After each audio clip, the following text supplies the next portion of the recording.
이렇게 요한복음을 쭉 읽어가는데 마지막 부분에 이르러서 오늘 우리가 펼친 이 본문에 이르러서 저는 제 눈을 사로잡는 단어들이 쏟아져 나오는 것을 확인할 수 있었습니다.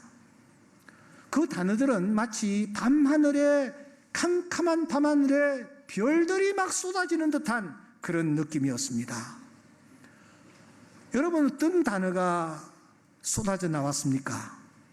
잠시 앞을 바라보시기 바랍니다.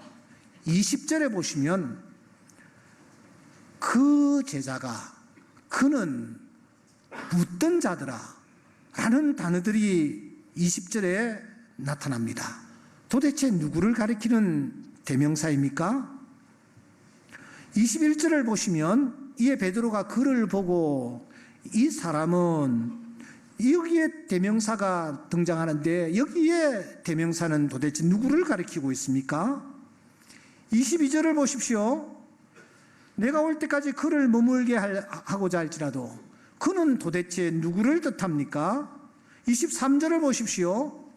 형제들에게 나가서 그 제자는 그가 죽지 않겠다 하신 것이 아니라 그를 머물게 하고자 할지라도 내게 무슨 상관이냐라는 이 대명사가 쓰이고 있는데, 이 대명사는 사랑하는 여러분, 도대체 누구를 가리키는 대명사입니까?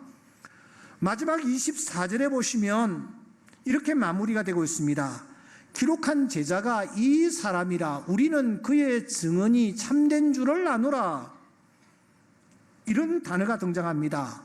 여기에 이 사람 혹은 이 그라는 이 대명사가 가리키고 있는 이 대상은 도대체 누구란 말입니까? 요한복음은 요한은 이 20절부터 24절까지 막 쏟아 부을 정도의 대명사를 사용합니다. 그 제자 무려 12번이나 이런 단어들을 쓰는 것입니다. 누구입니까? 누구를 가리키는 단어입니까? 바로 요한 자신입니다. 지금 이 요한복음을 쓰고 있는 요한 자신입니다. 그는 자신의 이름을 드러낼 수 있는 문장에서도 자신을 드러내지 않습니다. 감춥니다. 한 번도 자기 이름을 밝히지 않습니다. 의도적으로 숨기는 듯해 보입니다. 20절부터 24절까지 이렇게 짧은 내용에 무려 12번이나 자기의 이름을 넣을 수 있음에도 불구하고, 자기의 존재를 드러내고 자기의 가치를 부각시킬 수 있음에도 불구하고 그는 한 번도 자기 이름을 드러내지 않습니다. 바로 이 사실 때문에 학자들 중에 어떤 이는 이 책은 요한이 쓴 책이 아니다. 왜? 요한이 만일 썼다고 하면은 여기에 자기 이름이 나와야 될 거 아니냐. 그런데 요한이 쓰지 않았기 때문에 자기 이름이 나오지 않는다. 그러므로 요한이 이 책을 쓴 것이 아니다 라고까지 말을 합니다. 여러분, 이유가 무엇일까요? 자기를 감추는 이유가 무엇일까요? 저는 이 본문 앞에서 깊은 상념에 잠겼습니다. 이 요한복음의 끝자락, 이 마지막 부분에서 분명히 성령께서 이 말씀을 통하여 오늘 살아가는 우리들에게 주시는 귀한 교훈이 있다라고 보았기 때문입니다. 놓치지 않고 우리가 꼭 붙잡아야 할 진리, 우리 가슴 속에 남은 생에 살아가면서 깊이 새김질해야 할 진리, 메시지가 도대체 무엇일까 하는 생각 때문에 말입니다. 여러분, 요한이 이 책을 언제 썼을까요? 요한이 이 책을 어디에서 썼을까요? 이에 대해서 J.A. 로빈손 박사는 이렇게 말하고 있습니다. 사도 요한이 극히 늙은 나이에 에베소에서 평화롭게 죽었다는 교회의 보편적인 전통에 의혹을 던질 만한 충분한 증거는 없다. 무슨 말입니까?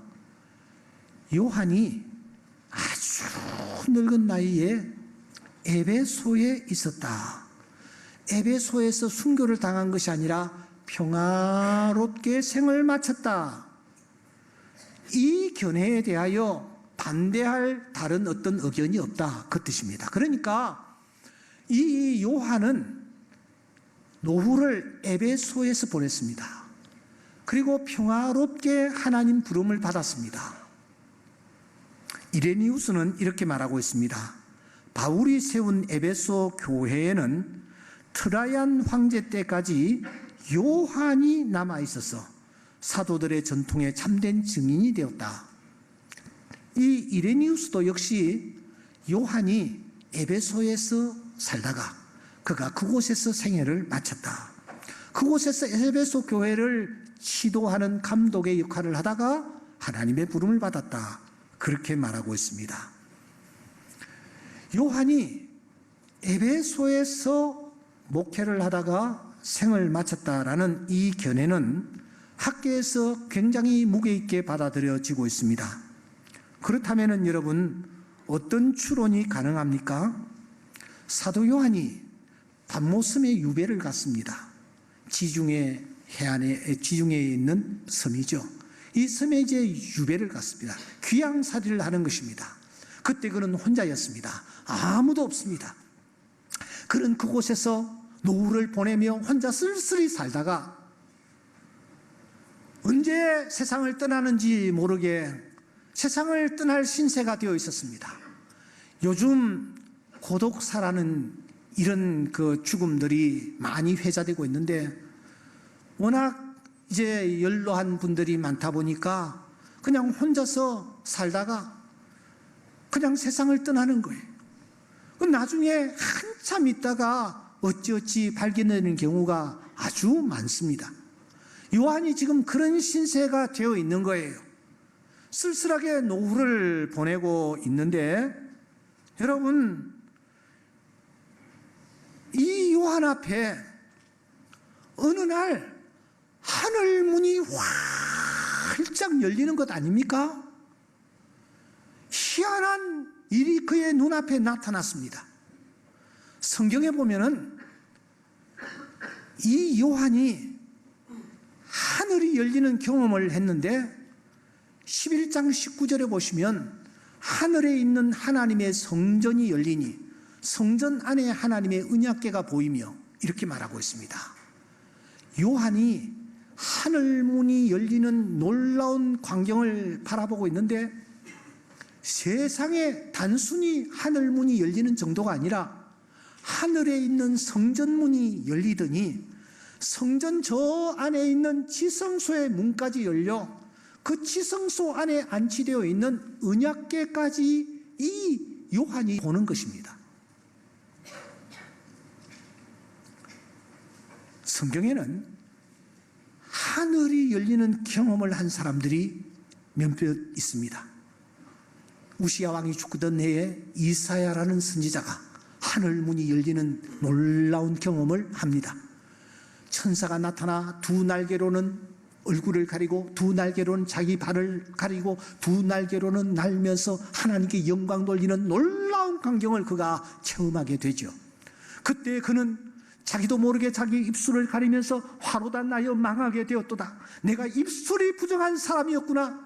그가 함부로 말하고 함부로 다른 사람을 정죄한 것이 생각나 그런 입술을 가리지 않을 수가 없었습니다. 뿐만 아니라 야곱이라는 사람도 저 멀리 밧단 아람으로 도망치는 중에 광야에서 돌을 베게 하고 잠이 들었을 때에 어느 날 하늘문이 열리는 것입니다. 하늘 보좌로부터 자기가 있는 곳까지 사닥다리가 내려지더니 천사가 오르락 내리락 하는 희한한 광경이 눈앞에 펼쳐지는 것 아닙니까? 음성이 들렸습니다.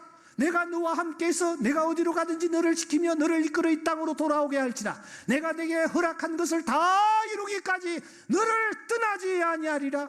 야곱은 깜짝 놀랐습니다. 하나님은 이스라엘의 하나님이신 줄만 알았는데 이 황량한 벌판에도 하나님이 계시는구나.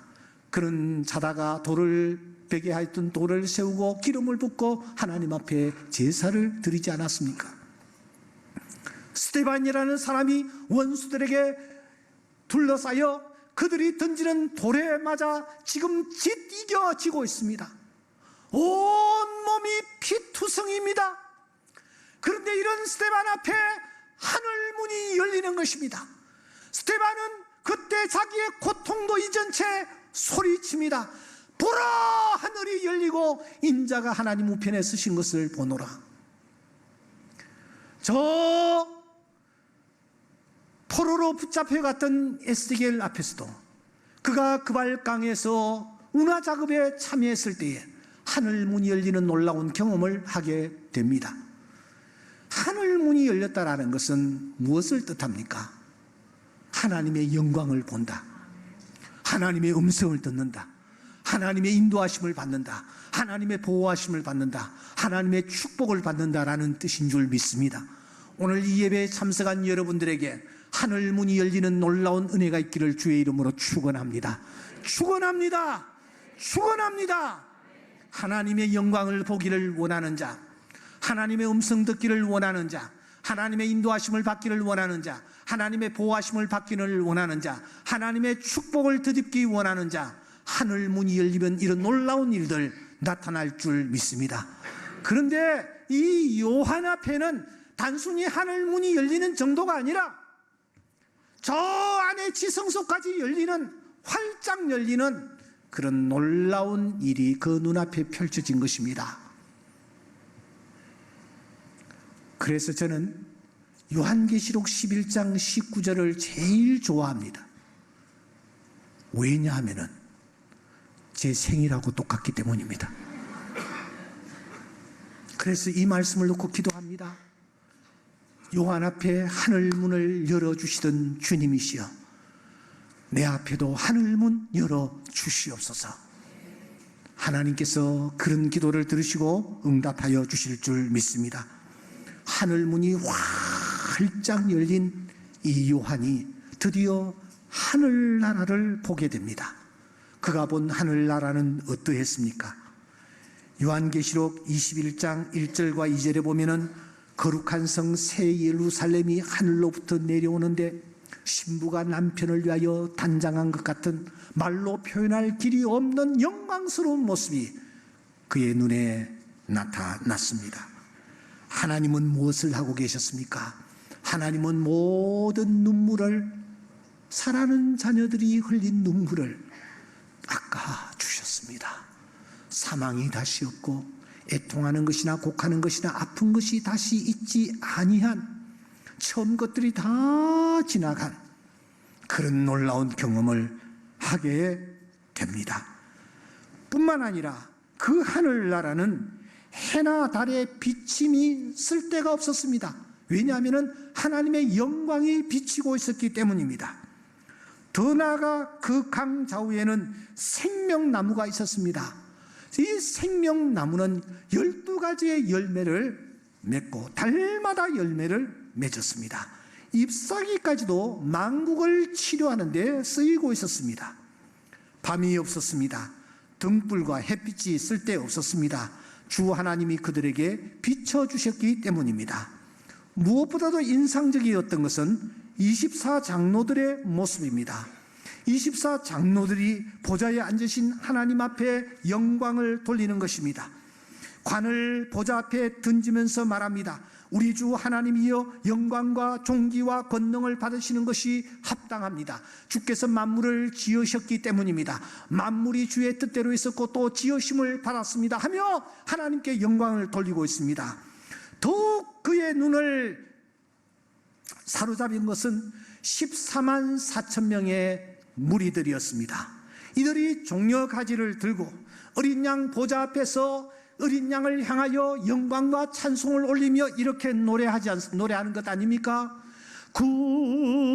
구원하심이 보좌에 앉으신 우리 하나님과 어린 양께 있도다. 그렇게 영광을 돌리고 있는 것입니다. 요한이 이 모습을 뚫어지게 바라봅니다. 그 어린 양은 바로 주님이셨습니다. 자기가 보고, 자기가 듣고, 자기가 만지고 자기가 누웠던 바로 그 주님이셨습니다. 그 주님은 얼마 전에 십자가 위에서 피를 쏟으시던 주님이셨습니다. 그 주님은 사람들이 그를 향하여 침을 뱉고 조롱했습니다. 그런데 그 주님은 아무 힘도 없는 듯이 그 모든 수모를 다 당하고 계셨습니다. 땅 위에 계실 때 주님은 마치 연한 순과 같았습니다. 마른 땅에서 나온 뿌리와 같았습니다. 고운 모양도 없었습니다. 풍채도 없었습니다. 흠모할 만한 아름다운 것이 하나도 없는 바로 그 주님이 지금 영광스러운 자리에서 영광을 받고 계시는 것 아닙니까? 그때 요한은 그 영광스러운 모습을 바라보며 충격을 받습니다. 주님이 저렇게 영광을 받고 계시는데 도대체 이 땅에 주님이 계시면서 어떻게 사셨기에 저런 영광을 저렇게 수많은 사람들에게 받고 계시는 것일까? 그때 그는 주님이 이 땅에 계시면서 어떻게 사셨는지 세 가지를 떠올립니다. 그 중에 첫째는 주님은 이 땅에 계시면서 자기 스스로를 높이지 아니하시고 오히려 자기를 낮추시는 삶을 사셨다라는 것을 떠올립니다. 그래서 요한복음 1장 14절에 이렇게 기록하는 것입니다. 말씀이 육신이 되어 우리 가운데 거하시며 우리가 그의 영광을 보니 아버지 독생자의 영광이요 은혜와 진리가 충만하더라. 하나님과 동등되신 분, 하나님의 본체이신 그분이 하늘의 영광을 버리고 자기를 낮추셨습니다. 죽기까지 복종하셨습니다. 십자가에까지 죽으셨습니다. 이렇게 예수님은 땅 위에 계시면서 자기를 스스로 낮추시고 높이지 아니하시는 그런 삶을 사셨다라는 것입니다. 이것을 요한이 떠올립니다. 두 번째 요한이 떠올린 것이 무엇입니까? 그것은 남이 혹시 자기를 높이려고 할 때에도 사양하고 거절하는 삶을 사셨습니다. 요한복음 6장 15절에서 요한은 이렇게 기록하고 있습니다. 그러므로 예수께서 그들이 와서 자기를 억지로 붙들어 임금으로 삼으려는 줄 아시고 다시 혼자 산으로 가시니라. 사람들이 예수님을 떠받들려고 합니다. 높이려고 합니다. 임금 삼으려고 합니다. 그때 주님은 그것을 받아들이지 않고 오히려 사람들을 피해서 산으로 숨으셨습니다. 사람들이 자기를 높이려고 했을 때에 주님은 그것을 거절하셨다라는 것입니다. 더 나아가 세 번째, 주님은 남을 높여주는 삶을 사셨습니다. 요한복음 13장 4절과 5절에 보시면 예수님께서 세수대에 물을 떠오셔서 사랑하는 제자들의 발을 씻겨주시는 감격스러운 현장을 우리는 발견합니다. 그 사람을 높여주는 것입니다. 제자를 높여주는 것입니다. 예수님이 오히려 더 낮은 자리에 들어가셔서 다른 사람을 높이며 영광을 받도록 하는 것입니다. 옥목사, 도대체 어떻게 그 세 가지를 요한이 그때 생각했다고 말하느냐? 간단합니다. 오늘 본문이 바로 그 사실을 우리에게 알려줍니다. 여러분 20절부터 24절 다시 한번 보시기 바랍니다. 20절부터 24절에 보시면 이 세 가지가 그대로 나타납니다. 요한은 자기 자신을 드러내지 않습니다. 자기 자신을 높이지 않습니다. 특별히 20절을 주목해 보시기 바랍니다. 요한은 자기를 드러내지 않고 대명사로 처리해 버립니다. 자기를 높이지 않습니다. 지난날 요한은 그렇지 않았습니다. 그는 어떤 양심을 가지고 주님을 따랐습니까? 마가복음 10장 37절에 보면은 여러분 그가 이렇게 예수님에게 말합니다. 주의 영광 중에 우리 중에 하나는 우편에 우리 중에 하나는 좌편에 앉게 해 주십시오. 이런 청탁이 먹히지 않으냐니까 막판에는 누구까지 동원합니까? 자기 어머니까지 동원을 하는 것입니다. 그래서 나의 두 아들을 주의 나라에서 하나는 주의 우편에 하나는 주의 좌편에 앉게 해 주십시오. 이렇게 높아지려고 했던 사람입니다. 예수를 따르고 예수를 믿는 이유가 다른 사람들에게 존경을 받고 다른 사람들로부터 높임을 받고 인사를 받기 위한 목적으로 이 요한은 예수님을 따랐습니다. 그런데 이제는 아닙니다. 자기 이름조차 드러나는 것을 두려워하며 이름을 감추어 버리는 것입니다. 두 번째 21절부터 23절을 다시 한번 보시기 바랍니다. 그는 다른 사람들이 자기를 높이려고 할 때에 그것을 단호하게 거절하는 것을 봅니다. 주변의 사람들이 요한에 대해서 이상한 소문을 듣고 요한의 앞에 와서 경배를 하려고 합니다. 요한을 떠받들려고 합니다. 그때 요한이 무엇이라고 말합니까? 예수님께서 그렇게 말씀하신 것 아니야? 나는 그런 인간이 아니야. 예수님이 말씀하신 것은 이렇게 말씀하신 것이야 하며 교정하는 것입니다. 이렇게 교정하는 것은 다른 사람이 자기를 떠받들고 높이려는 것을 단호하게 거절하는 태도입니다. 더 나아가 그는 다른 사람을 높이는 것을 봅니다. 24절에 보시면 자기가 성경을 기록했습니다.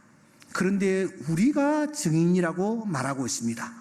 다른 사람들을 높여줍니다. 다른 사람들도 이 일에 참여했다. 다른 사람들도 이 성경을 기록하는 이 일에 힘을 보탰다라고 말하고 있는 것입니다. 이렇게 요한은 예수님의 모습을 본받아서 자기를 낮추고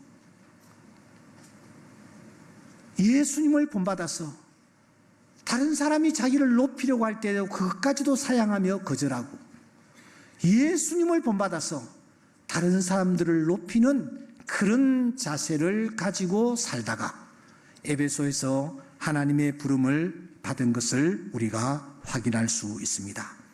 사랑하는 성도 여러분, 우리 또한 돌감람나무들이었습니다.